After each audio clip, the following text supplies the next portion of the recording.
Good morning, or depending when you're watching this, good afternoon, good evening, or good night. My name's Ross, and as always told, I had a voice radio, and I'm recording a video at 9 o'clock in the morning on a Saturday, because after quite a while of not very much going on, the Pokemon news train keeps a-rolling. Another new card has been revealed, and it is another card which could very well end up becoming a staple in a whole bunch of decks moving forward. It's Dunsparce.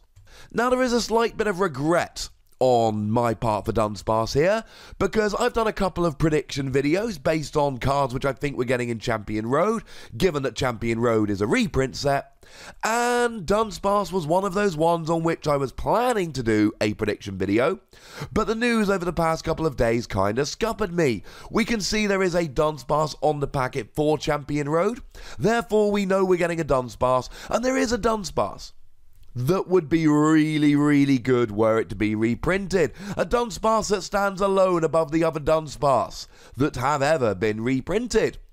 And it was interesting because about 4 hours before it got revealed that it was being reprinted, there was a lovely little post on Facebook. Evan Bennett said, "Is anyone hoping we get Strike and Run Dunsparce in this Ruby Sapphire set?" He's referring to Champion Road. Well, I've got good news for you, Evan.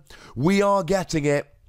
It has been revealed, and even though we didn't really need a translation because it's clearly a reprint, big shout out to the lovely David Hochmann who has brought us this particular reprint. And when I say reprint, I mean reprint. Same HP, same retreat cost, same weakness, exact same attacks. We saw like the Macargo gained 10 HP but dropped an attack. We saw that Sableye gained 10 HP but lost its resistance to colourless. But this, ladies and gentlemen, is an example of a card, maybe the first one from Champion Road, which is just a flat out reprint. So, if we have a gander at the old Dunsparce then, I mean, it's got 50 HP. That is exceptionally low. Even for a Pokemon, I mean, it came out in EX Sandstorm, and that was a long time ago. Even then, wasn't great. It's definitely not great now. 50 HP is very low. And you can combine that with a weakness to fighting, and essentially Buzzwole's going to have an absolute field day. If a Pokemon is weak, Buzzwole with just a fighting energy, no strong energy, no Regirock, etc., will be doing 60. So, you do not want to come across a Buzzwole with this. Even you leave it on the bench, Buzzwole will KO it in 2 hits with Jet Punch. Even when you're on the bench, a little bit of a pain. Retreat of 1 is fine because it's unlikely to be an issue, and if it is, you attacking for 1 energy. And being a colourless Pokemon makes it very, doesn't have anything it's hitting for weakness, and it doesn't have any of those kind of cool little tricks like Brooklet Hill could be used for water Pokemon. It's just kind of there. But it's the attacks we're using it for, and there's one attack more than any other which is great. Strike and Run. Search your deck for up to 3 basic Pokemon and put them onto your bench. Shuffle your deck. You may switch Dunsparce with one of your benched Pokemon. This is absolutely amazing. This is a wonderful attack which is going to see a huge amount of play. I mean, we've seen Call for Family attacks time and time again. Think about the Dunsparce from X and Y, which got 1 basic Pokemon and didn't allow you to switch. Sometimes we get a Call for Family that gets 2 basic Pokemon and we're like, whoa, double Call for Family. This gets 3 basic Pokemon and you get to switch afterwards. Now, assuming the wording is the same, and as it stands at the moment, we have no reason to believe it won't be, it is a choice whether you switch Dunsparce to the bench. Maybe you do, maybe you don't, it's up to you. If you're playing something like an Empoleon deck, maybe you want to search for free Piplup and just leave Dunsparce in the active, because if something's going to get KO'd, it might as well be Dunsparce. And then, of course, you have access to Counter Energy and Counter Catcher, which could be a little bit worse. But maybe you're playing a Golisopod deck. So what you want to do is go and search for a couple of Wimpod and a promo Tapu Koko, decent HP, free retreat. Then you switch into the Tapu Koko because you search and bench. Then you switch, and then you've got Tapu Koko in the active, so you can retreat and then use Golisopod's first impression for 120 the following turn.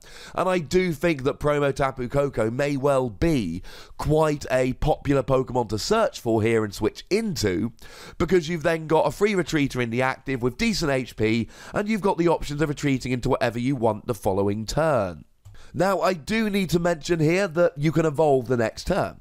Essentially here, you search out these basics and put them onto your bench. Then they are on your bench at the beginning of your next turn, so if you search for free Piplups and get extremely lucky, then the next turn you can just rare candy all of them into Empoleon. I mean, you're not going to draw into free rare candies and free Empoleons, but a man can dream, ladies and gentlemen. A man can dream. Now, why is this so gosh darn good? We'll lose and bridge it. This is something which is going to be huge when the rotation hits.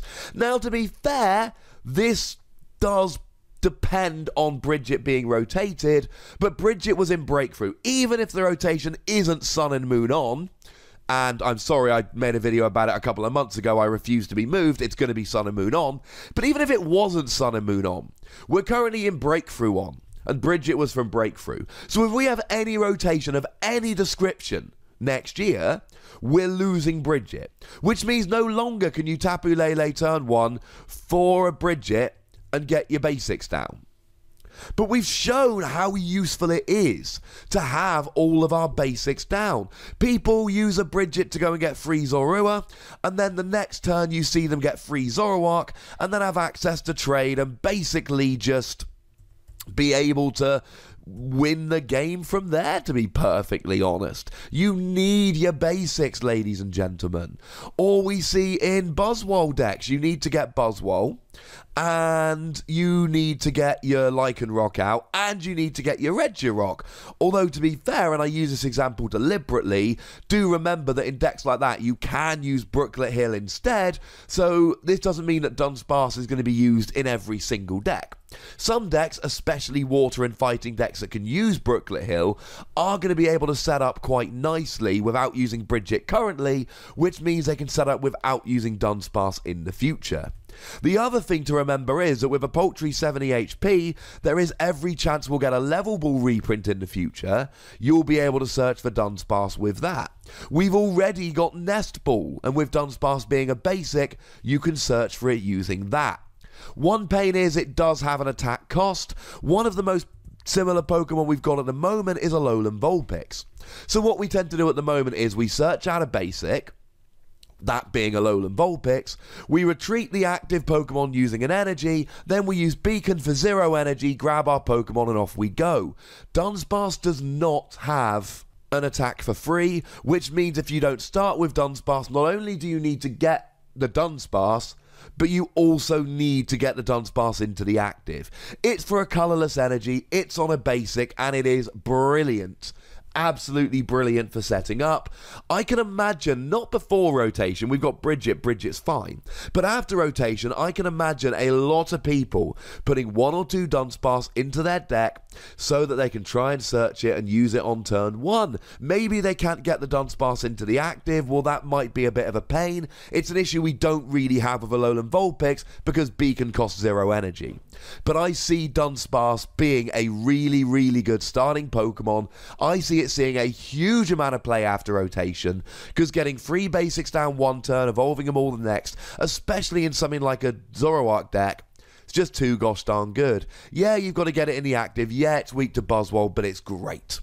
Now the second attack here is fine and will see some use. Fairly standard, 10 damage, flip a coin, if heads the defending Pokemon is now paralysed. It's fine. I mean, we often see flip a coin if heads the defending Pokemon is now paralysed. I mean, we saw that on the Dunsparce from Heart Gold Soul Silver. This does 10 damage as well, which is fine. And you can use Victini from Guardians Rising to give yourself a 75% chance of paralysis. Essentially here, you use Dunsparce to set up. You use Dunsparce to use Call for Family and get all your basics. And if you're struggling to evolve and you can't get set up, you might use this for a turn or 2. Buy yourself a little bit of time while you're getting set up by paralysing your opponent. As I've said in a bunch of videos lately, everyone's playing Guzma at the moment and a lot of people are playing Ace Roller. That means it's way more difficult to get paralysis to stick. And actually, if you were doing no damage, this could be better because at least then your opponent couldn't use an Ace Roller. It's not ideal, but it might buy yourself a turn or two if you're in trouble. I love Dunsparce. I think this attack, the strike and run attack, is going to see a huge amount of play after rotation when we lose Bridget, and I think it is going to become a staple in a whole bunch of people's decks just to get all of your basics out. I'm giving it between 4 and 5 Wassies. We don't give half Wassies, that would be barbaric. I can't tell you it's definitely going to become a staple in a lot of decks, but I have heard a lot of people saying they hope this is a Dunsparce that gets reprinted. I've seen a lot of people over the past kind of 10 years that I've been playing talking about how much they want this card back. And with Bridget going, there is so much potential to use it. But I want to hear from you guys, ladies and gentlemen. Were you playing back when this card came around in EX Sandstorm? Tell me your memories. Tell me how excited you are in the comment section. Go nuts, but be nice. Make sure you like this video, subscribe to this channel, follow me on Twitter at @TheWassie, and Twitch for some live action at twitch.tv/PTCGRadio. If you want to support the channel, get some bonus podcasts and so on, head on over to patreon.com/PTCGRadio. And do check out my video game channel, Wassie Plays, for some more Wassie action. But by far the most important thing, as always, is to look after yourselves. Until next time, thank you very much for watching. My name's Ross, and you've been watching PTCG Radio.